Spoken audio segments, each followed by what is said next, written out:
শুনা, মই ৰাজদ্বীপে ক'লোঁ। এটা কথা আছে,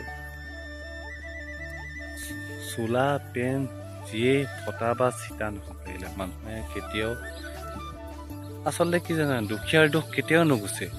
ধনীৰ টকাৰ খেলা, কিন্তু দুখীয়াৰ দুখ কেতিয়াও শেষ নহয়।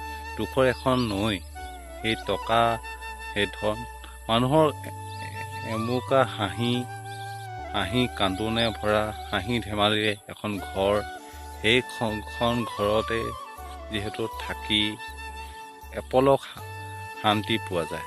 কিন্তু ধনী মানুহৰ এটা আদত আছে, মানুহৰ দুখীয়া বুলি ক'লে মানুহে কেতিয়াও ঘূৰি নাচায়। এটা বহুত দেখা যায় যে বন্ধুৰ ক্ষেত্ৰতে হওক বা আত্মীয় ক্ষেত্ৰতে হওক, বহুত দেখা যায় ধনী বুলি ক'লে তেওঁলোকৰ এটা লেবেল থাকে। সেই লেবেল কিন্তু আমাৰ গাঁৱত কেতিয়াও দেখা পোৱা নাযায়।